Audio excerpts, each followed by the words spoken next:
Hepatitis ಅಂದರೆ ಲಿವರ್ಗೆ swelling ಬಂದು ಅದಕ್ಕೆ ಸ್ವಲ್ಪ ಡ್ಯಾಮೇಜ್ ಆಗ್ಬೋದು. ಹೆಪಟೈಟಿಸ್ ಎರಡು ಟೈಪ್ ಇರುತ್ತೆ, ಅಕ್ಯೂಟ್ ಹೆಪಟೈಟಿಸ್ ಮತ್ತು ಕ್ರಾನಿಕ್ ಹೆಪಟೈಟಿಸ್. ಆಲ್ಕೋಹಾಲ್ ಯೂಸ್ ಮಾಡೋದವರು ಅವರಿಗೆ ಅಕ್ಯೂಟ್ ಹೆಪಟೈಟಿಸಿಂದ ಕ್ರಾನಿಕ್ ಹೆಪಟೈಟಿಸ್ ಹೋಗೋದು ಚಾನ್ಸಸ್ ಇರುತ್ತೆ. ಫಸ್ಟು ವೈರಲ್ ಹೆಪಟೈಟಿಸ್ ಇರುತ್ತೆ. ವೈರಲ್ ಹೆಪಟೈಟಿಸಲ್ಲಿ ವೈರಸಸ್ ಎ ಇಂದ ಇ ಇರುತ್ತೆ. ನೀರು ಸರಿ ಇಲ್ಲ, ಇಲ್ಲಾಂದರೆ ಅನ್ಕುಕ್ಡ್ ಫುಡ್ಡು ಅಲ್ಲಿಂದ ಬರ್ಬೋದು. ಎಲ್ಲ ಹೆಪಟೈಟಿಸ್ ವೈರಸ್ಸು ಫಸ್ಟು ಹೋಗ್ಬಿಟ್ಟು ಲಿವರ್ಗೆ ಡ್ಯಾಮೇಜ್ ಮಾಡುತ್ತೆ. ಹೆಪಟೈಟಿಸ್ ಸಿ ಅಕ್ಯೂಟ್ ಬರೋದು ತುಂಬ ಅಪರೂಪ, ಯೂಶಲಿ ಕ್ರಾನಿಕ್ ಆಗಿ ಬರುತ್ತೆ.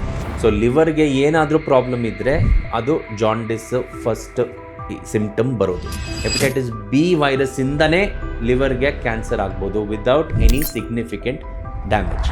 ಈ ಸಿಂಪ್ಟಮ್ ಬರೋದು ತುಂಬ ಲೇಟಿಗೆ. ಸೊ ಡ್ಯಾಮೇಜ್ ಆದಮೇಲೆ, ಲಿವರ್ಗೆ ಪ್ರಾಬ್ಲಮ್ ಆದಮೇಲೆ ಪೇಷಂಟಿಗೆ ಸಿಂಪ್ಟಮ್ ಬರ್ತದೆ. ನಾನು ಹಾಸ್ಟೆಲ್ ಇರುವಾಗ MBBS ಮಾಡುವಾಗ ನನಗೆ ಹೆಪಟೈಟಿಸ್ ಎ ಆಗಿತ್ತು.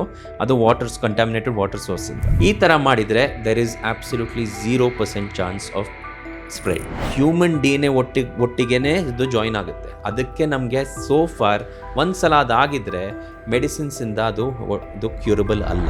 ಲೋಕಲ್ ಡಾಕ್ಟರ್ ಹತ್ರ ಹೋಗ್ತೀರಾ, ಏನಾದರೂ ಇನ್ಫೆಕ್ಷನ್ ಅಂತ ಹೇಳ್ತಾರೆ, ಆ್ಯಂಟಿಬಯೋಟಿಕ್ಸ್ ಕೊಡ್ತಾರೆ, ಅಷ್ಟೇ ಅದರಲ್ಲೇ ಇದಾಗುತ್ತೆ. ಆದರೆ ಸಿಂಪ್ಟಮ್ ಇಂಪ್ರೂವ್ಮೆಂಟ್ ಆಗಲ್ಲ.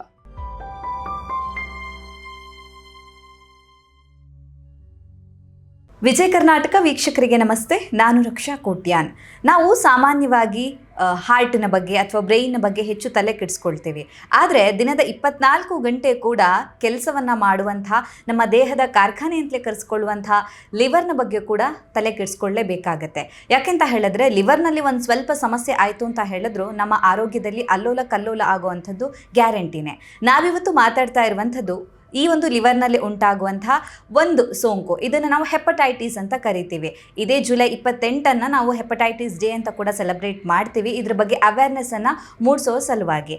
ಹಾಗಾಗಿ ಈ ಹೆಪಟೈಟಿಸ್ ಯಾವ ಕಾರಣಕ್ಕೋಸ್ಕರ ಬರುತ್ತೆ, ಇದರ ಹಿಂದೆ ಇರುವಂತಹ ಕಾರಣ ಏನು, ಹಾಗೆಯೇ ಇದಕ್ಕೆ ಚಿಕಿತ್ಸೆ ಹೇಗಿರುತ್ತೆ, ಈ ಎಲ್ಲ ವಿಚಾರದ ಬಗ್ಗೆ ಹೆಚ್ಚಿನ ಮಾಹಿತಿನ ತಿಳಿಸ್ಕೊಡೋದಕ್ಕೆ ಇವತ್ತು ನಮ್ಮ ಜೊತೆ ಇದ್ದಾರೆ doctor Harshavardhan Rao B, HOD and senior consultant gastroenterology, Ramaiah memorial hospital, Bel road, Mattikere, Bangalore. Doctor, ಕಾರ್ಯಕ್ರಮಕ್ಕೆ ಸ್ವಾಗತ. Thank you. ನಮಸ್ತೆ ಸರ್. ನಮಸ್ಕಾರ ಸರ್. ಹೆಪಟೈಟಿಸ್, ಸೊ ಹೆಪಟೈಟಿಸ್ ಅಂದ ತಕ್ಷಣ ಕೆಲವರಿಗೆ ಸ್ವಲ್ಪ ಏನಪ್ಪ ಇದು ಅಂತ ಅನ್ನಿಸ್ಬೋದು. ಆದರೆ ಲಿವರ್ ಅಂದ ತಕ್ಷಣ ಗೊತ್ತಾಗ್ಬಿಡುತ್ತೆ, ಓಕೆ ಇದು ಲಿವರ್ ಪ್ರಾಬ್ಲಮ್ ಅಂತ. ಸೊ ಹೆಪಟೈಟಿಸ್ ಅಂತ ಹೇಳಿದರೆ ಏನು, ಇದ್ರ ಬಗ್ಗೆ ಎಕ್ಸ್ಪ್ಲೈನ್ ಮಾಡೋದಾದರೆ, ಇನ್ ಕೇಸ್ ಹೆಪಟೈಟಿಸ್ ಆಯಿತು ಅಂತ ಹೇಳಿದಾಗ ಲಿವರ್ನಲ್ಲಿ ಏನೆಲ್ಲ ಪ್ರಾಬ್ಲಮ್ ಉಂಟಾಗುತ್ತೆ ಅಂತ. ಸೊ ಹೆಪಟೈಟಿಸ್ ಅಂದರೆ ಎನಿ ಇನ್ಫೆಕ್ಷನ್. ಅಂದರೆ ಹೆಪಟೈಟಿಸ್ ಅಂದರೆ ಲಿವರ್ಗೆ ಸ್ವೆಲ್ಲಿಂಗ್ ಬಂದು ಅದಕ್ಕೆ ಸ್ವಲ್ಪ ಡ್ಯಾಮೇಜ್ ಆಗ್ಬೋದು. ಹೆಪಟೈಟಿಸ್ ಐಟಿಸ್ ಅಂದರೆ ಏನಾದರೂ ಇನ್ಫ್ಲಮೇಷನ್ ಅಂತ ಹೇಳ್ತೀವಿ. ಇನ್ಫ್ಲಮೇಷನ್ ಅಂದರೆ ಏನು, ಲಿವರ್ದು ಸ್ವೆಲ್ಲಿಂಗ್ ಆಗಿ ಅಲ್ಲಿ ಸ್ವಲ್ಪ ಇಮ್ಯೂನ್ ಸೆಲ್ಸ್ ಹೋಗಿ ಸ್ವಲ್ಪ ಡ್ಯಾಮೇಜು, ಫೈಬ್ರೋಸಿಸ್ ಆಗ್ಬೋದು. ಹೆಪಟೈಟಿಸ್ ಎರಡು ಟೈಪ್ ಇರುತ್ತೆ, ಅಕ್ಯೂಟ್ ಹೆಪಟೈಟಿಸ್ ಮತ್ತು ಕ್ರಾನಿಕ್ ಹೆಪಟೈಟಿಸ್ ಅಂತ. ಅಕ್ಯೂಟ್ ಹೆಪಟೈಟಿಸ್ ಅಂದರೆ ಸಡನ್ನಾಗಿ ಬಂದಿರೋದು, over a period of 2 to 3 days liver swelling ಆಗುತ್ತೆ, ಲಿವರ್ಗೆ ತೊಂದರೆ ಆಗ್ಬಿಟ್ಟು ಜಾಂಡಿಸ್ ಆಗ್ಬೋದು, ಕಾಂಪ್ಲಿಕೇಶನ್ಸು ಬರ್ಬೋದು. ಕ್ರಾನಿಕ್ ಹೆಪಟೈಟಿಸ್ ಅಂದರೆ ತಿಂಗಳಕ್ಕೆ ಹೋಗಿ ಜಾಸ್ತಿ ಆಗ್ತಾ ಹೋಗುತ್ತೆ, ಆಮೇಲೆ ಸ್ವಲ್ಪ ಲಿವರ್ ಡ್ಯಾಮೇಜ್ ಆಗಿಬಿಟ್ಟು ಪ್ರಾಬ್ಲಮ್ಸ್ ಆಗುತ್ತೆ.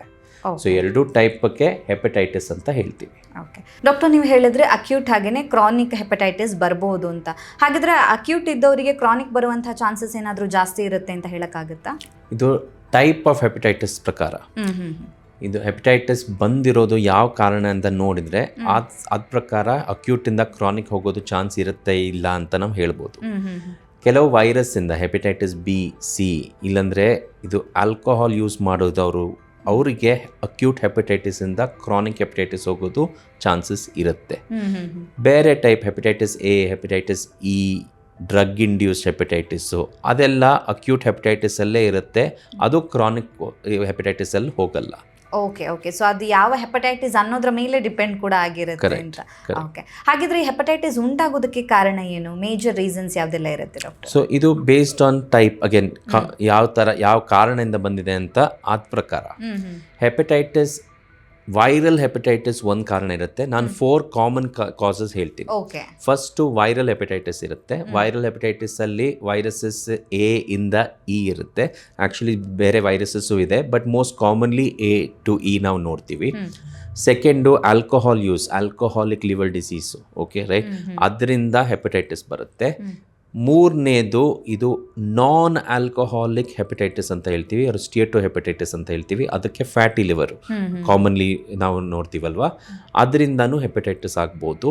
ನಾಲ್ಕನೇದು ಡ್ರಗ್ ಇಂಡ್ಯೂಸ್, ಕೆಲವು ಮಾತ್ರೆ ತೊಗೊಳ್ತೀವಿ ಬೇರೆ ಕಾರಣದಿಂದ, ಅದು ಲಿವರ್ಗೆ ಡ್ಯಾಮೇಜು, ಲಿವರ್ಗೆ ಸ್ವಲ್ಪ ಇದು ಇನ್ಫ್ಲಮೇಷನ್ ಇನ್ಫೆಕ್ಷನ್ ಆಗ್ಬೋದು. ಸೊ ಅದು ನಾಲ್ಕನೇದು ಕಾಸು. ಇದು 4 ಕಾಮನ್ ಕಾಸಸ್, ಬೇರೆ ಕಾರಣ ಇರುತ್ತೆ. ನಾರ್ಮಲಿ ನಾವು ಪೇಷಂಟ್ ಬಂದಾಗ ಇದು 4 ಫಸ್ಟ್ ನೋಡ್ತೀವಿ, ಮುಖ್ಯವಾದ ಕಾರಣ ಅಂತಾನೆ ಹೇಳ್ಬೋದು. ಓಕೆ.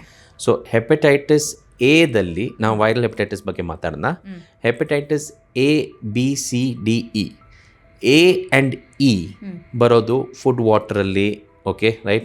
ಅದು ನಾರ್ಮಲಿ ನಾವು ನೀರು ಸರಿ ಇಲ್ಲ, ಇಲ್ಲಾಂದರೆ ಅನ್ಕುಕ್ಡ್ ಫುಡ್ಡು, ಅಲ್ಲಿಂದ ಬರ್ಬೋದು, ಕಲುಷಿತವಾಗಿದ್ರೆ ಅಥವಾ uncontaminated water. Correct. Second B and C, ಅದು ಬಾಡಿ ಫ್ಲೂಯಿಡ್ ಎಕ್ಸ್ಚೇಂಜ್ ಮಾಡುವಾಗಲೇ ಬರುತ್ತೆ.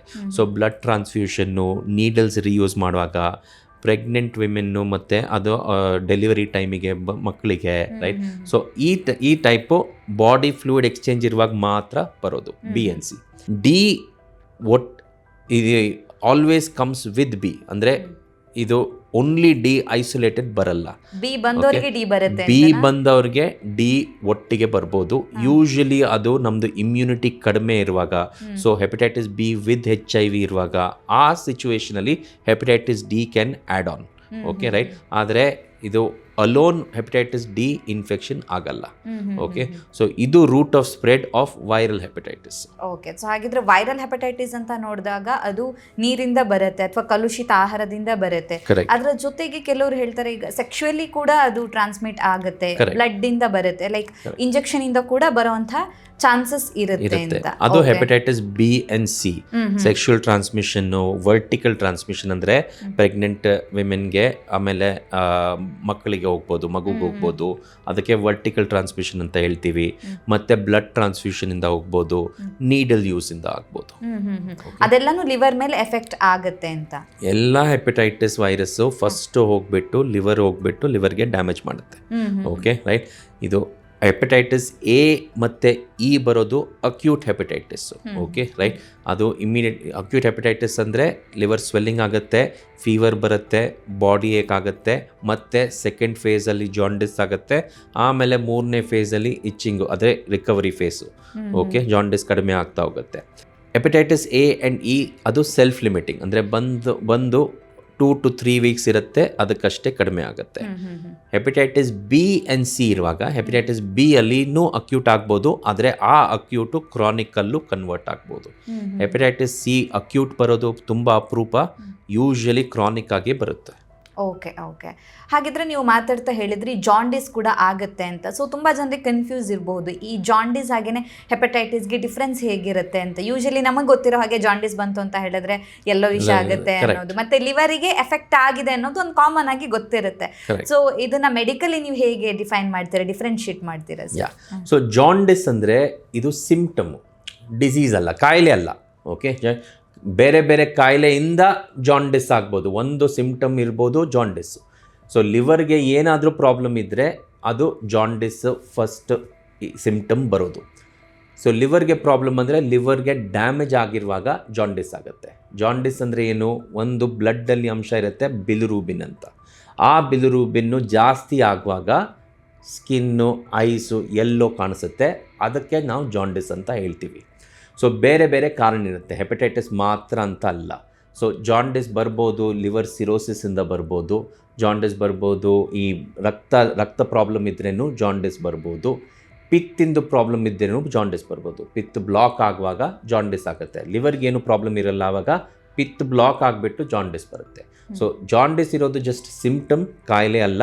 ಹೆಪಟೈಟಿಸ್ ಇರೋದು ಕಾಯಿಲೆ ಇರುತ್ತೆ, ಬೇರೆ ಬೇರೆ ಕಾರಣ ನಾನು ಹೇಳಿದ ಪ್ರಕಾರ ಲಿವರ್ಗೆ ಡ್ಯಾಮೇಜ್ ಆಗಿಬಿಟ್ಟು ಹೆಪಟೈಟಿಸ್ ಅಂತ ಹೇಳ್ತೀವಿ. ಓಕೆ, ಹಾಗಿದ್ರೆ ಒಬ್ಬ ವ್ಯಕ್ತಿಗೆ ಜಾಂಡಿಸ್ ಇತ್ತು ಅಂತ ಹೇಳಿದ್ರೆ ಅವರಿಗೆ ಹೆಪಟೈಟಿಸ್ ಇರುವ ಸಾಧ್ಯತೆ ಇರ್ಬೋದಷ್ಟೇ, ಅವ್ರಿಗೆ ಇದ್ದೇ ಇರುತ್ತೆ ಅಂತ ಅಕ್ಯುರೇಟ್ ಆಗಿ ಹೇಳೋದಕ್ಕೆ ಆಗೋದಿಲ್ಲ. ಓಕೆ, ಜಾಂಡಿಸ್ ಇರೋದು ಮೂರು ಟೈಪ್ಸ್ ಅಲ್ಲಿ ಡಿವೈಡ್ ಮಾಡ್ತೀವಿ. ಅದಕ್ಕೆ ಹೆಪ್ಯಾಟಿಕ್, ಪ್ರೀ ಹೆಪ್ಯಾಟಿಕ್ ಆ್ಯಂಡ್ ಪೋಸ್ಟ್ ಹೆಪ್ಯಾಟಿಕ್. ಹೆಪ್ಯಾಟಿಕ್ ಅಂದರೆ ಲಿವರ್ ಪ್ರಾಬ್ಲಮಿಂದ, ಹೆಪಟೈಟಿಸಿಂದ ಇದು ಜಾಂಡಿಸ್ ಆಗಿದೆ, ಲಿವರ್ ಸಿರೋಸಿಸ್ ಇಲ್ಲಾಂದರೆ ಹೆಪಟೈಟಿಸಿಂದ ಜಾಂಡಿಸ್ ಆಗಿದೆ. ಪ್ರೀ ಹೆಪ್ಯಾಟಿಕ್ ಅಂದರೆ ಬ್ಲಡ್ ಪ್ರಾಬ್ಲಮಿಂದನೂ ಬಿಲಿರುಬಿನ್ ಜಾಸ್ತಿಯಾಗಿ ಜಾಂಡಿಸ್ ಆಗ್ಬೋದು. Okay right. ಪೋಸ್ಟ್ ಹೆಪ್ಯಾಟಿಕ್ ಅಂದರೆ ಪಿತ್ತಿಂದು ಬ್ಲಾಕ್ ಆಗಿಬಿಟ್ಟು ಅದಕ್ಕೆ ಜಾಂಡಿಸ್ ಆಗ್ಬೋದು. ಓಕೆ ಓಕೆ, ಹಾಗಿದ್ರೆ ಈ ಹೆಪಟೈಟಿಸ್ ಬಂತು ಅಂತ ಹೇಳಿದಾಗ ಸಿಂಪ್ಟಮ್ಸ್ ಏನಾದರೂ ಗೊತ್ತಾಗುತ್ತೆ? ಯಾಕೆಂದರೆ ನೀವು ಮಾತಾಡ್ತಾನೆ ಹೇಳಿದ್ರಲ್ಲಿ 2 ಟೈಪ್ಸ್ ಇದೆ, ಅಕ್ಯೂಟ್ ಹಾಗೆಯೇ ಕ್ರಾನಿಕ್ ಅಂತ. ಸೊ ಅದು ಎರಡರಲ್ಲೂ ಕೂಡ ಡಿಫ್ರೆನ್ಶಿಯೇಟ್ ಮಾಡೋಕ್ಕಾಗತ್ತಾ ಸಿಂಪ್ಟಮಲ್ಲಿ? ಆ ವ್ಯಕ್ತಿಗೆ ಗೊತ್ತಾಗ್ಬಿಡುತ್ತೋ ನನಗೆ ಇದು ಈ ಥರ ಹೆಪಟೈಟಿಸ್ ಬಂದಿದೆ ಅನ್ನೋದನ್ನು ತಿಳ್ಕೊಳ್ಳೋದಕ್ಕೆ ಸಾಧ್ಯ ಆಗುತ್ತೆ ಸರ್? ಆಫ್ಕೋರ್ಸ್. ಸೊ ಇದು ನಾನು 2 ವಿಭಾಗದಲ್ಲಿ ಡಿವೈಡ್ ಮಾಡ್ತೀನಿ. ಒಂದು acute hepatitis, second chronic hepatitis. Acute ಹೆಪಟೈಟಿಸಲ್ಲಿ 3 ಫೇಸ್ ಇರುತ್ತೆ. ಒಂದು ಫೇಸ್ ಇರೋದು ಫಸ್ಟ್ ನಾವು ಪ್ರೋಡ್ರೋಮ್ ಅಂತ ಹೇಳ್ತೀವಿ. ಪ್ರೋಡ್ರೋಮ್ ಅಂದರೆ ಏನು? Starting phase, pre jaundice.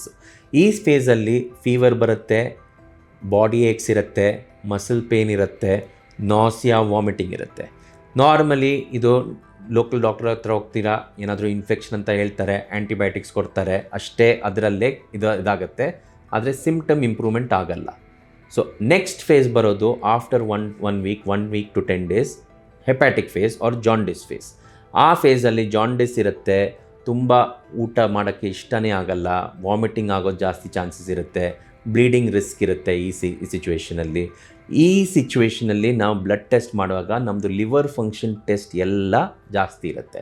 ಅದರಲ್ಲಿ ಎನ್ಸೈಮ್ಸ್ ಅಂತ ಹೇಳ್ತೀವಿ ಲಿವರ್ದು, ಎಲ್ಲ ಜಾಸ್ತಿ ಇರುತ್ತೆ, ಮೋರ್ ದೆನ್ 1000 ಇರುತ್ತೆ ಈ ಫೇಸಲ್ಲಿ. ನೆಕ್ಸ್ಟ್ ಫೇಸ್ ಬರೋದು ಕೋಲಿಸ್ಟ್ಯಾಟಿಕ್ ಆರ್ ರಿಕವರಿ ಫೇಸ್ ಅಂತ. ಈ ರಿಕವರಿ ಫೇಸಲ್ಲಿ ಲಿವರ್ದು ನಾರ್ಮಲಿ ಜಾಂಡಿಸ್ ಕಡಿಮೆ ಆಗ್ತಾ ಹೋಗುತ್ತೆ. At the same time body itching ಇರುತ್ತೆ, ಆ್ಯಪಿಟೈಟ್ ಸ್ವಲ್ಪ ಇನ್ನೂ ಕಡಿಮೆ ಇರುತ್ತೆ, but there will be a recovery of appetite slowly. So ಈ ಫೇಸಲ್ಲಿ ನಮಗೆ ನಾರ್ಮಲಿ ಪಿತ್ತಿಂದು ಪ್ರಾಬ್ಲಮ್ ಇರ್ಬೋದಾ ಅಂತ ಡೌಟ್ ಬರುತ್ತೆ, ಬಟ್ ಯೂಶ್ವಲಿ ಇದು ರಿಕವರಿ ಫೇಸ್ ಆಫ್ ಹೆಪಟೈಟಿಸ್ ಅಂತ ಹೇಳ್ತೀವಿ. ಸೊ ಅಕ್ಯೂಟ್ ಹೆಪಟೈಟಿಸ್ದು 3 ಫೇಸ್ ಇರುತ್ತೆ. ಕ್ರಾನಿಕ್ ಹೆಪಟೈಟಿಸ್ ಅಂತ ಹೇಳಿದರೆ ಇದು ಯೂಶ್ವಲಿ ಸೈಲೆಂಟ್ ಕಿಲ್ಲರ್. ನಾರ್ಮಲಿ ಅದು ಏನು ಸಿಂಪ್ಟಮ್ಸೇ ಇರಲ್ಲ.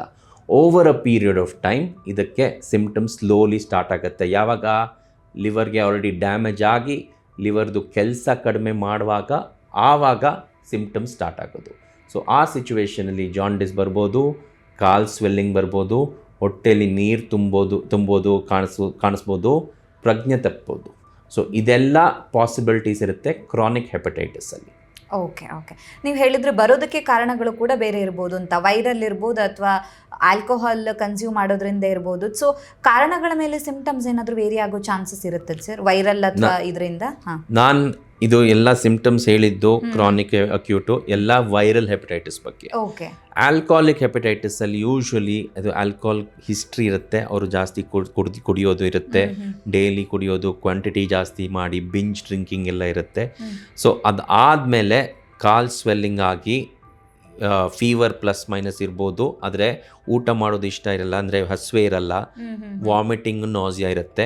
ಆ ಸಿಚುವೇಷನಿಗೆ ನಾವು ಆಲ್ಕೋಹಾಲಿಕ್ ಹೆಪಟೈಟಿಸ್ ಅಂತ ಹೇಳ್ತೀವಿ. ಆಲ್ಕೋಹಾಲಿಕ್ ಹೆಪಟೈಟಿಸಲ್ಲಿ ಬ್ಲಡ್ ಟೆಸ್ಟು ಫಸ್ಟಿಂದನೇ ಅಬ್ನಾರ್ಮಲ್ ಇರುತ್ತೆ. ಇದು ಅಕ್ಯೂಟ್ ಫೇಸ್ ಥರ ಇರಲ್ಲ. ಈಗ ಅಕ್ಯೂಟ್ ಅನ್ನ ಪತ್ತೆ ಹಚ್ಚಬಹುದು ಬೇಗ ಸಿಂಪ್ಟಮ್ಸ್ ಇಂದ, ಆದ್ರೆ ಕ್ರಾನಿಕ್ ಅನ್ನ ಪತ್ತೆ ಹಚ್ಚೋದು ಸ್ವಲ್ಪ ಕಷ್ಟ ಆಗ್ಬಿಡುತ್ತೆ. ಇದೊಂದು ಡ್ರಾಬ್ಯಾಕ್ ಅಂತಾನೆ ಹೇಳ್ಬೋದಲ್ವಾ ಸರ್? ಅಂಡ್ ಇದರಿಂದನೇ ಪ್ರಾಬ್ಲಮ್ ಬರೋದು, ಯಾಕಂದ್ರೆ ನಮಗೆ ಈ ಸಿಂಪ್ಟಮ್ ಬರೋದು ತುಂಬ ಲೇಟಿಗೆ. ಸೊ ಡ್ಯಾಮೇಜ್ ಆದಮೇಲೆ, ಲಿವರ್ಗೆ ಪ್ರಾಬ್ಲಮ್ ಆದಮೇಲೆ ಪೇಷಂಟಿಗೆ ಸಿಂಪ್ಟಮ್ ಬರ್ತದೆ. ಆವಾಗ ನಾವು ನೋಡುವಾಗ ಆಲ್ರೆಡಿ ಲಿವರ್ಗೆ ಇದು ಡ್ಯಾಮೇಜ್ ಆಗಿ ಲಿವರ್ ಕೆಲಸ ಕಡಿಮೆ ಮಾಡ್ತಾ ಇದೆ. ಸೊ ಅದೇ ಪ್ರಾಬ್ಲಮ್ ಆಗೋದು chronic hepatitis. Okay sir, most common ಆಗಿ ಒ ಪಿ ಡಿಗೆ ಬಂದಾಗ, ನಿಮ್ಮ ಹತ್ರ ಪೇಷಂಟ್ ಬಂದಾಗ ಕೇಳೋವಂಥ ಕ್ವಶನ್ಸ್ ಏನು?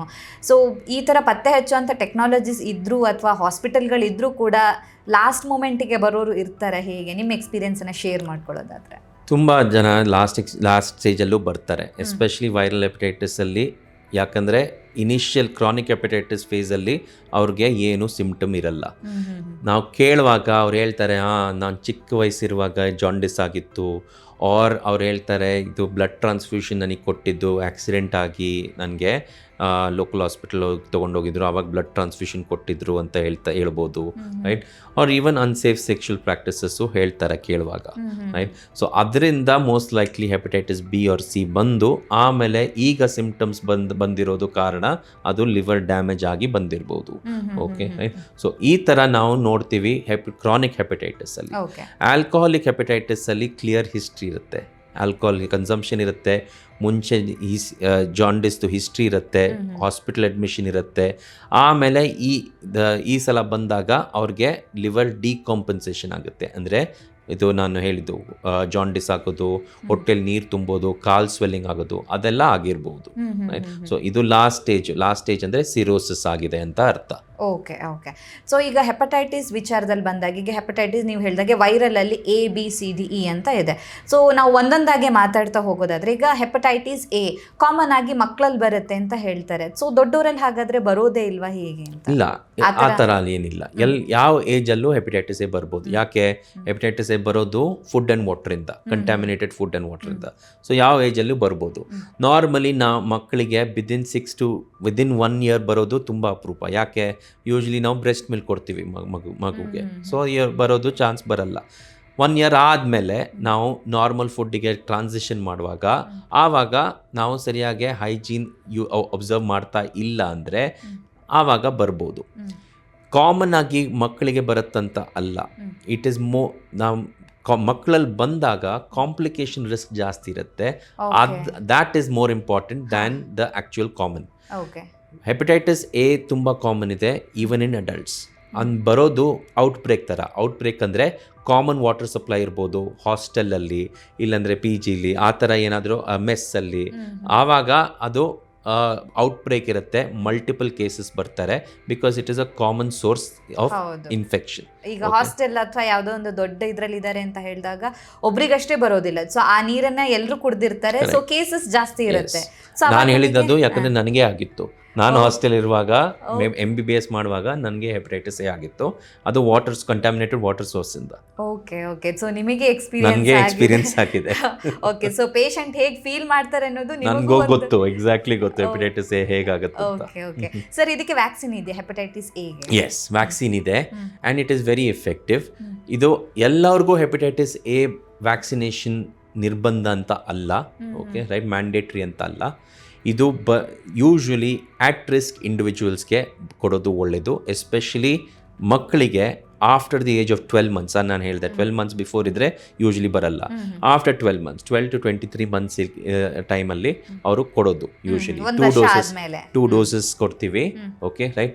Also patients with liver cirrhosis, okay, patients ಯಾಕಂದರೆ ಸಿರೋಸಿಸ್ ಇರುವಾಗ ಹೆಪಟೈಟಿಸ್ ಎ ಬಂದಾಗ ತುಂಬ ಅದು ಕಾಂಪ್ಲಿಕೇಶನ್ ಆಗ್ಬೋದು, ಲಿವರ್ ಡಿಕಾಂಪನ್ಸೇಟ್ ಆಗ್ಬೋದು, ಡೆತ್ತು ಆಗ್ಬೋದು.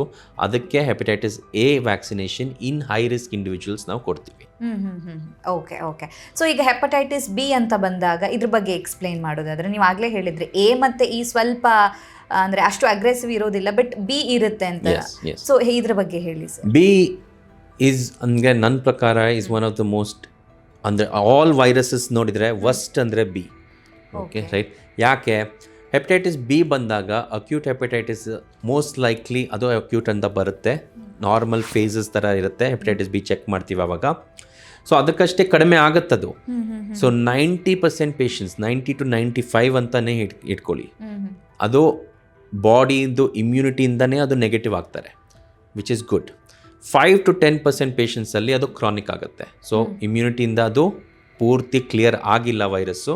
ಸೊ ವೈರಸ್ ಏನು ಮಾಡುತ್ತೆ, ಬಾಡಿದು ಸೆಲ್ಸಲ್ಲಿ ಹೋಗಿಬಿಟ್ಟು DNA ಅದು ಜಾಯಿನ್ ಆಗುತ್ತೆ. ಸೊ ಹ್ಯೂಮನ್ DNA ಒಟ್ಟಿಗೆ ಇದು ಜಾಯಿನ್ ಆಗುತ್ತೆ. ಅದಕ್ಕೆ ನಮಗೆ ಸೋ ಫಾರ್ ಒಂದು ಸಲ ಅದಾಗಿದ್ದರೆ ಮೆಡಿಸಿನ್ಸಿಂದ ಇದು ಕ್ಯೂರಬಲ್ ಅಲ್ಲ, ಅದು ತೆಗಿಯೋಕ್ಕಾಗಲ್ಲ ಬಾಡಿಯಿಂದ. Okay, right. ಸೊ ಮೆಡಿಸಿನ್ಸ್ ನಾವು ಕೊಡೋದು ಅದು ಕಂಟ್ರೋಲ್ ಮಾಡೋಕ್ಕೆ, ವೈರಲ್ ರೆಪ್ಲಿಕೇಶನ್ ಅಂದರೆ ಅದು ರೆಪ್ಲಿಕೇಟ್ ಮಾಡೋದು, ಆ್ಯಕ್ಟಿವ್ ಇರೋದು ಕಡಿಮೆ ಮಾಡೋಕ್ಕೆ, ಇನ್ಯಾಕ್ಟಿವ್ ಮಾಡೋಕ್ಕೆ ಅಷ್ಟೇ. ಸೊ ಲೈಫ್ ಲಾಂಗ್ ಮೆಡಿಸಿನ್ಸು ಬೇಕಾಗ್ಬೋದು ಹೆಪಟೈಟಿಸ್ ಬಿ ಇಂದ. Second reason why it is the worst, hepatitis B ಇಂದ ಲಿವರ್ ಕ್ಯಾನ್ಸರ್ ಆಗೋ ಚಾನ್ಸ್ ಜಾಸ್ತಿ ಇರುತ್ತೆ. ನಾರ್ಮಲಿ ನಾವು ಹೇಳ್ತೀವಿ ಲಿವರ್ ಡ್ಯಾಮೇಜ್ ಆಗಿ ಸಿರೋಸಿಸ್ ಆಗಿ ಆಮೇಲೆ ಲಿವರ್ ಕ್ಯಾನ್ಸರ್ ಹೋಗುತ್ತೆ ಅಂತ, which is usually by for ಎಲ್ಲ ಆಲ್ಕೋಹಾಲ್ ರಿಲೇಟೆಡ್ ಇದ್ರೇನು ಬೇರೆ ಕಾರಣ ಹೆಪಟೈಟಿಸ್ ಸಿ ಇದ್ರೇನು ಯೂಶ್ವಲಿ ಅದು ಲಿವರ್ ಡ್ಯಾಮೇಜ್ ಆಗಿ ಸಿರೋಸಿಸ್ ಆಗಿ ಆಮೇಲೆ ಲಿವರ್ ಕ್ಯಾನ್ಸರಿಗೆ ಹೋಗುತ್ತೆ over a period of may be 10 to 20 years, even 30 years. Hepatitis B is a exception. ಅದು ಸಿರೋಸಿಸ್ ಹೋಗೋದು ಅವಶ್ಯ ಇಲ್ಲ. ಹೆಪಟೈಟಿಸ್ ಬಿ ವೈರಸ್ಸಿಂದನೇ ಲಿವರ್ಗೆ ಕ್ಯಾನ್ಸರ್ ಆಗ್ಬೋದು without any significant damage. So ಕೆಲವು ಸಲ ನಾವು ನೋಡ್ತೀವಿ ಲಿವರ್ ಪ್ರೆಸೆಂಟೇಷನ್ ಆಗುವಾಗಲೇ ಹೆಪಟೈಟಿಸ್ ಬಿ ಇರ್ಬೋದು, ಕ್ರಾನಿಕ್ ಹೆಪಟೈಟಿಸ್ ಬಿ ಇರ್ಬೋದು ಮುಂಚೆಯಿಂದ ಪ್ರೆಸೆಂಟೇಷನ್ ಆಗುವಾಗಲೇ ಅಲ್ಲಿ ಲಿವರ್ನಲ್ಲಿ ಒಂದು ಗಂಟಿರುತ್ತೆ, ಚೆಕ್ ಮಾಡುವಾಗ ಲಿವರ್ ಕ್ಯಾನ್ಸರ್ ಇರುತ್ತೆ. So that is the reason hepatitis B is probably the worst virus. Okay. So silent killer ಅಂತ ಕೂಡ ಕರಿಬೋದು. ನೀವು ಹೇಳಿದ್ರೆ ಸಿಂಪ್ಟಮ್ಸ್ ಕೂಡ ಗೊತ್ತಾಗೋದಿಲ್ಲ, ಇರೋದಿಲ್ಲ. ಸೊ ಅಲರ್ಟ್ ಆಗೋದಕ್ಕೂ ಸ್ವಲ್ಪ ಕಷ್ಟ ಆಗಬಹುದು ಅಂತ.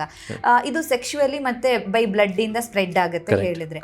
ಈಗ ಗಂಡ ಹೆಂಡತಿಯಲ್ಲಿ ಈಗ ಯಾರಿಗಾದ್ರೂ ಒಬ್ರಿಗಿತ್ತು ಅಂತ ಹೇಳಿದ್ರು ಕೂಡ ಅದು ಸ್ಪ್ರೆಡ್ ಆಗುತ್ತೆ ಅಥವಾ ಡೇಂಜರಸ್ ಅಂತಾನೆ ಕನ್ಸಿಡರ್ ಮಾಡ್ಬೋದಾ? ಸೊ ಕೆಲವು ಮೆಷರ್ಸ್ ತಗೊಳ್ಬೇಕು. ಡೇಂಜರ್ ಅದು ಸ್ಪ್ರೆಡ್ ಆಗೋದು ಚಾನ್ಸಸ್ ಇರುತ್ತೆ.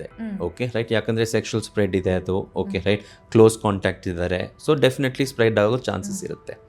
ಸೊ ಪಾರ್ಟ್ನರಿಗೆ ನಾವು ವ್ಯಾಕ್ಸಿನೇಷನ್ ಇಮ್ಮಿಡಿಯೇಟ್ಲಿ ಮಾಡಬೇಕು. Okay, hepatitis B, yes, hepatitis B vaccination ಅಂದರೆ one of the best vaccines. Okay, ತುಂಬ ಸೇಫ್ ಇದೆ, ಸೈಡ್ ಎಫೆಕ್ಟ್ ಬರೋದು ತುಂಬ ರೇರು. ಓಕೆ ರೈಟ್, ಅಲರ್ಜಿ ಆಗೋದು. And it is highly effective, especially Indian ಪಾಪ್ಯುಲೇಷನಲ್ಲಿ ನಾವು ನೋಡಿದ್ದೀವಿ it is very effective vaccine. So 3 doses ಇರುತ್ತೆ. ಸೊ ಪಾರ್ಟ್ನರಿಗೆ ಇಮ್ಮಿಡಿಯೇಟ್ಲಿ ವ್ಯಾಕ್ಸಿನೇಟ್ ಮಾಡಿದರೆ ಆ್ಯಂಡ್ 3 ಡೋಸಸ್ ಕಂಪ್ಲೀಟ್ ಆದಮೇಲೆ ನಾವು ಒಂದು ಆ್ಯಂಟಿಬಾಡಿ ಟೈಟರ್ ಅಂತ ಮಾಡ್ತೀವಿ. ಆ antibody tighter we keep it ideally more than 100. even if it is more than 10 it is protective. Okay right, every 5 years antibody titre check ಮಾಡಬೇಕು. ಅದು ಏನಾದರೂ ಕಡಿಮೆ ಆಗ್ತಾ ಹೋಗಿದ್ರೆ ಒಂದ್ಸಲ ಬೂಸ್ಟರ್ ಡೋಸ್ ಕೊಡಬೇಕು ಪಾರ್ಟ್ನರಿಗೆ. ನಾನು ಹೇಳ್ತಾ ಇರೋದು ಈ ಥರ ಮಾಡಿದರೆ there is absolutely 0% chance of spread. Okay right, so ಅದು ನೋಡ್ಕೊಳ್ಬೇಕು. ವ್ಯಾಕ್ಸಿನೇಷನ್ ಟೈಮಲ್ಲಿ ಮಾಡಬೇಕು, ಬ್ಲಡ್ ಟೆಸ್ಟ್ ಟೈಮಲ್ಲಿ ಮಾಡಬೇಕು. ಹಾಗಿದ್ರೆ ಹೆಪಟೈಟಿಸ್ ಬಿ ಬಂತು ಅಂತ ಹೇಳಿದ್ರೆ ಅವ್ರ ಲೈಫ್ ಡೇಂಜರಲ್ಲೇ ಇರುತ್ತೆ ಅಂತ ಹೇಳೋದಕ್ಕಲ್ಲ, ಟ್ರೀಟ್ಮೆಂಟ್ ಇದೆ, ಅದಕ್ಕೆ ಟ್ರೀಟ್ಮೆಂಟ್ ಇದೆ. ಸೊ ಜೀವಕ್ಕಪಾಯ ಬರೋದು ಯೂಶಲಿ ನಾವು ಇಗ್ನೋರ್ ಮಾಡಿದರೆ, ಓಕೆ, ಟ್ಯಾಬ್ಲೆಟ್ ಸರಿ ತಗೊಳ್ತಾ ಇಲ್ಲ ಅಂದರೆ, ಓಕೆ, ಬೇರೆ ಇದು ಕಾಯಿಲೆ ಅಂದರೆ ಹೆಪಟೈಟಿಸ್ ಬಿ ಇರೋದವ್ರಿಗೆ ನಾವು ಆಲ್ಕೋಹಾಲ್ ಕಂಟಿನ್ಯೂ ಮಾಡ್ತಾ ಇದ್ದಾರೆ, ಇಲ್ಲಾಂದರೆ ಈ ಫುಡ್ಡು ಸರಿ ನೋಡ್ತಾ ಇಲ್ಲ ಅವರು. ಓಕೆ ರೈಟ್, ಫ್ಯಾಟಿ ಲಿವರ್ ಆಗ್ತಾ ಇದೆ ಅವ್ರಿಗೆ. ಸೊ ಹೆಪಟೈಟಿಸ್ ಬಿ ಜೊತೆಗೆ ಬೇರೆ ಏನಾದರೂ ಬಂದರೆ ಆಮೇಲೆ they are at high risk. Medicine ಸರಿ ತೊಗೊಳ್ತಾ ಇದ್ರೆ, ಅವರು ಡಯಟ್ ಲೈಫ್ ಸ್ಟೈಲ್ ಸರಿ ನೋಡ್ತಾ ಇದ್ರೆ, then they usually should not have any problems. Vaccine ತಗೊಂಡ್ಮೇಲೆ ಸ್ಪ್ರೆಡ್ ಆಗುವಂಥ ಚಾನ್ಸಸ್ ಏನು ಇರೋದಿಲ್ಲ. ವ್ಯಾಕ್ಸಿನ್ ತಗೊಂಡು ಅದು ಆ್ಯಂಟಿಬಾಡಿ ಟೈಟರ್ ಒಂದ್ಸಲ ಚೆಕ್ ಮಾಡಬೇಕು. ಅಂದರೆ ನಾನು ಜನರಲ್ ಪಾಪ್ಯುಲೇಷನ್ಗೆ ಹೇಳ್ತಾ ಇಲ್ಲ, ನಾನು ಹೇಳ್ತಾ ಇರೋದು ನೀವು ಎಕ್ಸಾಂಪಲ್ ಕೊಟ್ಟಿರೋದು ಹಸ್ಬೆಂಡ್ ವೈಫಲ್ಲಿ. ಆ ಸಿಚುವೇಷನಲ್ಲಿ ನಾವು ಚೆಕ್ ಮಾಡ್ತೀವಿ antibodies. Normal antibodies is more than 100, more than spread ಆಗೋದು ಏನು ಚಾನ್ಸ್ ಇಲ್ಲ. ಓಕೆ, ಈಗ ಒಂದು ಮಹಿಳೆಗೆ ಬಂತು ಹೆಪಟೈಟಿಸ್ ಬಿ ಬಂತು ಅಂತ ಹೇಳಿದಾಗ ಅವ್ರು ಪ್ರೆಗ್ನೆಂಟ್ ಆಗಬಹುದು, ಯಾಕಂದರೆ ಮಗುವಿಗೆ ಸ್ಪ್ರೆಡ್ ಆಗುತ್ತೇನೋ ಅನ್ನುವಂಥ ಒಂದು ಭಯ ಇದ್ದೇ ಇರುತ್ತೆ. ಸೊ ಏನು ಹೇಳ್ತೀರಾ? ಪ್ರೆಗ್ನೆಂಟ್ ಆಗ್ಬೋದು, ನೋ ಪ್ರಾಬ್ಲಮ್. ಓಕೆ ರೈಟ್, ಇದು ಹೆಪಟೈಟಿಸ್ ಬಿ ಸ್ಪ್ರೆಡ್ ಆಗೋದು 2 ಟೈಮ್ ಪಾಯಿಂಟ್ಸಲ್ಲಿ. ಒಂದು ಟೈಮ್ ಪಾಯಿಂಟ್ ಇರುತ್ತೆ ಇನಿಷಿಯಲ್ ಫಸ್ಟ್ ಫ್ಯೂ ಮಂತ್ಸಲ್ಲಿ, ಬಟ್ ಮೋಸ್ಟ್ ಲೈಕ್ಲಿ ಇದು ಲಾಸ್ಟ್ 3 ಮಂತ್ಸಲ್ಲಿ ಇರುತ್ತೆ. ಓಕೆ, ಸೊ ಯಾವಾಗಲೂ ನಾವು ಹೆಪಟೈಟಿಸ್ ಬಿ ಪಾಸಿಟಿವ್ ಮದರ್ ಇರುವಾಗ ನಾವು ಫಸ್ಟ್ ಚೆಕ್ ಮಾಡ್ತೀವಿ, HBV DNA ಚೆಕ್ ಮಾಡ್ತೀವಿ. ಆ ಥರ ಏನಾದರೂ ಆ್ಯಕ್ಟಿವ್ ಇದ್ದರೆ ಮೆಡಿಸಿನ್ ಕೊಡ್ತೀವಿ. ಬಟ್ ಆ್ಯಕ್ಟಿವ್ ಇಲ್ಲದ್ರೆ ಲಾಸ್ಟ್ 3 ಮಂತ್ಸಿಗೆ ಟ್ಯಾಬ್ಲೆಟ್ ಕೊಡ್ತೀವಿ. ಆ ಟ್ಯಾಬ್ಲೆಟ್ ಕಂಟಿನ್ಯೂಸ್ಲಿ ತೊಗೊಂಡ್ರೆ ಬೇಬಿಗೆ ಬರೋದು ಆಲ್ಮೋಸ್ಟ್ 0%. ಡೆಲಿವರಿ ಆದಮೇಲೆ ಬೇಬಿಗೂ ಇಮ್ಮಿಡಿಯೇಟ್ಲಿ ವ್ಯಾಕ್ಸಿನೇಷನ್ ಸ್ಟಾರ್ಟ್ ಮಾಡ್ತೀವಿ. ನಾರ್ಮಲಿ ಹೆಪಟೈಟಿಸ್ ಬಿ ವ್ಯಾಕ್ಸಿನ್ ಬರೋದು ವಿತ್ ವ್ಯಾಕ್ಸಿನ್ ಸ್ಕೆಡ್ಯೂಲ್ ನಾವು ಹಾಕೋದು. ಯೂಶ್ವಲಿ ಅದು DPT ವ್ಯಾಕ್ಸಿನ್ ಜೊತೆಗೆ ಬರುತ್ತೆ 6 ವೀಕ್ಸಿಗೆ. ಸೊ ಈ ಸಿಚುವೇಷನಲ್ಲಿ ಇಮಿಡಿಯೇಟ್ಲಿ ಆಫ್ಟರ್ ಬರ್ತೆ ಹೆಪಟೈಟಿಸ್ ಬಿ ಕೊಡ್ತೀವಿ ಮಗುಗೆ. ಓಕೆ ಓಕೆ, ಇನ್ನು ಹೆಪಟೈಟಿಸ್ ಸಿ ಬಗ್ಗೆ ವಿವರಿಸೋದಾದ್ರೆ ಇನ್ ಸಿಂಪಲ್ ಆಗಿ ಏನು ಹೇಳ್ತೀರಾ? ಹೆಪಟೈಟಿಸ್ ಸಿ ವೈರಸ್ಸು ಒಂದು 10 ವರ್ಷ ಮುಂಚೆ ನಾನು ಕಾಲೇಜಲ್ಲಿರುವಾಗ hepatitis C was considered worse than hepatitis B. ಯಾಕಂದರೆ ಹೆಪಟೈಟಿಸ್ ಬಿಗೆ ಅಟ್ಲೀಸ್ಟ್ ಟ್ಯಾಬ್ಲೆಟ್ ಇತ್ತು, ಹೆಪಟೈಟಿಸ್ ಸಿಗೆ ಟ್ಯಾಬ್ಲೆಟು ಇರಲಿಲ್ಲ, ಇಂಜೆಕ್ಷನ್ ಇತ್ತು, ವಾರಕ್ಕೆ ಒಂದ್ಸಲ ಇಂಜೆಕ್ಷನ್ 1 ವರ್ಷ ಅಂದರೆ 52 ಡೋಸಸ್ ಆಫ್ ಇಂಜೆಕ್ಷನ್ ಕೊಡಬೇಕಾಗಿತ್ತು. ಅದು ಕೊಟ್ರೇನು ತುಂಬ ಸೈಡ್ ಎಫೆಕ್ಟ್ಸ್ ಇತ್ತು. ವೆದರ್ ಹೆಪಟೈಟಿಸ್ ಸಿ ಕ್ಯೂರ್ ಆಗುತ್ತೋ ಇಲ್ಲ ಅಂತಲೂ ಒಂದು ಕ್ವೆಶ್ಚನ್ ಮಾರ್ಕ್ ಇತ್ತು. ಸೊ ಆವಾಗ hepatitis C was considered worse. ಆದರೆ ಲಾಸ್ಟ್ 10 ಇಯರ್ಸಲ್ಲಿ ಟ್ಯಾಬ್ಲೆಟ್ಸ್ ಬಂದಿದೆ which are highly effective and hepatitis C ಪೂರ್ತಿ ಕ್ಯೂರು ಆಗೋದು ಚಾನ್ಸಸ್ ಇರುತ್ತೆ. ಇದಕ್ಕೆ ನಾವು ಡೈರೆಕ್ಟ್ಲಿ ಆ್ಯಕ್ಟಿಂಗ್ ಆ್ಯಂಟಿವೈರಲ್ಸ್ ಅಂತ ಹೇಳ್ತೀವಿ. ವೈ ಹೆಪಟೈಟಿಸ್ ಸಿ ಕ್ಯೂರ್ ಆಗ್ಬೋದು, ಹೆಪಟೈಟಿಸ್ ಬಿ ಕ್ಯೂರ್ ಆಗಲ್ಲ? ಬಿಕಾಸ್ ಹೆಪಟೈಟಿಸ್ ಸಿ ಅದು DNA ಜಾಯಿನ್ ಆಗಲ್ಲ. ಸೊ ವೈರಸ್ಸು ಸೆಲ್ ಒಳಗಡೆ ಇರುತ್ತೆ, ಆದರೆ ಜಾಯಿನ್ ಆಗಲ್ಲ, ಇಂಟಿಗ್ರೇಟ್ ಆಗಲ್ಲ ಸೆಲ್ಗೆ. ಸೊ ಇಂಟಿಗ್ರೇಟ್ ಆಗಿಲ್ಲದೆ ನಾವು ಟ್ಯಾಬ್ಲೆಟ್ ಕೊಟ್ಟರೆ ಇಮ್ಮಿಡಿಯೇಟ್ಲಿ ಅದು ವೈರಸ್ಸು ಪೂರ್ತಿ ನಾವು ನ್ಯೂಟ್ರಲೈಸ್ ಮಾಡ್ಬೋದು. ಸೊ ಈ ಟ್ಯಾಬ್ಲೆಟ್ಸ್ ಈಗ ಲಾಸ್ಟ್ 10 ಇಯರ್ಸಲ್ಲಿ ಬಂದಿದೆ, where we are able to achieve almost 100% cure, 90 to 95% definitely. Okay. So ಹಾಗಾಗಿ ಹೆಪಟೈಟಿಸ್ ಬಿ ಕಂಪೇರ್ ಮಾಡಿದಾಗ ಸಿ ಇವಾಗ last 10 years has made a difference. Okay, 2000 to 15 years. ಹಾಗೆ ಹೆಪಟೈಟಿಸ್ ಡಿ ಬಂತು ಅಂತ ಹೇಳಿದ್ರೆ ಅವ್ರಿಗೆ ಮುಂಚೆ ಹೆಪಟೈಟಿಸ್ ಬಿ ಇತ್ತು ಅಂತ ಅರ್ಥನೇ ಹೇಗೆ ಸರ್? ಅಥವಾ ಹೌದು, ಹೆಪಟೈಟಿಸ್ ಡಿ ಅಲೋನ್ ಬರಲ್ಲ, ಐಸೋಲೇಟೆಡ್ ಬರಲ್ಲ. Okay right. ಹೆಪಟೈಟಿಸ್ ಬಿ ಪೇಷಂಟ್ಸಿಗೆ, ಕ್ರಾನಿಕ್ ಹೆಪಟೈಟಿಸ್ ಬಿ ಪೇಷಂಟ್ಸಿಗೆ ಮಾತ್ರ ಹೆಪಟೈಟಿಸ್ ಡಿ ಬರೋದು. ಆ್ಯಂಡ್ ಬಂದಾಗ ತುಂಬ ಕಷ್ಟ ಆಗುತ್ತೆ. ಅದು ಹೆಪಟೈಟಿಸ್ ಬಿ ಆಕ್ಟಿವಿಟಿ ಜಾಸ್ತಿ ಆಗುತ್ತೆ, ಟ್ರೀಟ್ಮೆಂಟ್ ಮಾಡೋಕ್ಕೂ ಕಷ್ಟ ಇರುತ್ತೆ, and their prognosis is quite bad. Okay. ಗರ್ಭಿಣಿಯರಲ್ಲಿ ಯಾವ ಹೆಪಟೈಟಿಸ್ ಬರೋ ಚಾನ್ಸಸ್ ಜಾಸ್ತಿ ಇರುತ್ತೆ? ಸೊ ಚಾನ್ಸಸ್ ಜಾಸ್ತಿ ಎಲ್ಲ ಹೆಪಟೈಟಿಸಲ್ಲೂ ಇರುತ್ತೆ, hepatitis A, B, C, E. Okay right. The problem ಅಂದರೆ ಸ್ಪೆಸಿಫಿಕ್ ಆಗಿ ನಾವು ಹೆಪಟೈಟಿಸ್ ಇ ಬಗ್ಗೆ we are A little worried during pregnancy. ಯಾಕೆ? ಈ ಹೆಪಟೈಟಿಸ್ ಇ ಪ್ರೆಗ್ನೆನ್ಸಿ ಟೈಮಲ್ಲಿ ಬಂದಾಗ ಇದು ಲಿವರ್ ಫೇಲಿಯರ್ ಆಗೋ ಚಾನ್ಸಸ್ ಇರುತ್ತೆ, ರೈಟ್. ಸೊ ಇದು ಅಕ್ಯೂಟ್ ಹೆಪಟೈಟಿಸ್ ಆಗಿಬಿಟ್ಟು ಲಿವರ್ ಫೇಲಿಯರ್ ಆಗೋದು ಹೈಯರ್ ಚಾನ್ಸ್ ದ್ಯಾನ್ ನಾನ್ ಪ್ರೆಗ್ನೆಂಟ್ ವಿಮೆನ್, ರೈಟ್. ಸೊ ಅದಕ್ಕೆ ನಾವು ಹೆಪಟೈಟಿಸ್ ಇ ಡ್ಯೂರಿಂಗ್ ಪ್ರೆಗ್ನೆನ್ಸಿ ಸ್ವಲ್ಪ ಇದು ಗಮನಿಸಬೇಕು, and we have to treat it accordingly. Okay. Thank you sir, thank you so much. ನಮ್ಮ ಇವತ್ತಿನ ಕಾರ್ಯಕ್ರಮದಲ್ಲಿ ಲಿವರ್ನ ಆರೋಗ್ಯವನ್ನು ಯಾವ ರೀತಿಯಾಗಿ ಕಾಪಾಡ್ಕೋಬೇಕಾಗತ್ತೆ, ಅದರಲ್ಲೂ ಕೂಡ ಹೆಪಟೈಟಿಸ್ನಲ್ಲಿ ಯಾವೆಲ್ಲ ಟೈಪ್ಸ್ ಇದೆ, ಸೊ ಅದನ್ನು ತುಂಬ ವಿವರವಾಗಿ ತಿಳಿಸ್ಕೊಟ್ಟಿದ್ರೆ. ಯಾಕಂದರೆ hepatitis A, B, C, D ಅಂದ ತಕ್ಷಣ ಸ್ವಲ್ಪ ಕನ್ಫ್ಯೂಸ್ ಆಗುವಂಥದ್ದು ಸಹಜನೇ, ಬಟ್ ಅದನ್ನು ತುಂಬ ಕ್ಲಿಯರ್ ಆಗಿ ತಿಳಿಸ್ಕೊಟ್ಟಿದ್ದೀರ. ಸೊ ಒಬ್ಬ ಲೆಕ್ಚರರ್ ಸ್ಟೂಡೆಂಟಿಗೆ ಯಾವ ರೀತಿ ಎಕ್ಸ್ಪ್ಲೇನ್ ಮಾಡ್ತಾರೆ, ಸೊ ಅದೇ ಥರನೇ ನೀವು ನಮ್ಮ ಆಡಿಯನ್ಸ್ಗೂ ಕೂಡ ತುಂಬ ವಿವರವಾಗಿ ತಿಳಿಸ್ಕೊಟ್ಟಿದ್ದೀರಾ. Thank you sir, thank you so much. ನಮ್ಮ ಇವತ್ತಿನ ಕಾರ್ಯಕ್ರಮದಲ್ಲಿ ಲಿವರ್ನ ಆರೋಗ್ಯ, ಅದರಲ್ಲೂ ಕೂಡ ಹೆಪಟೈಟಿಸ್ ಯಾವ ಕಾರಣಕ್ಕೋಸ್ಕರ ಬರುತ್ತೆ ಅನ್ನೋದರ ಬಗ್ಗೆ ಡಾಕ್ಟರ್ ನಮಗೆ ಹೆಚ್ಚಿನ ಮಾಹಿತಿಯನ್ನು ತಿಳಿಸ್ಕೊಟ್ಟಿದ್ದಾರೆ.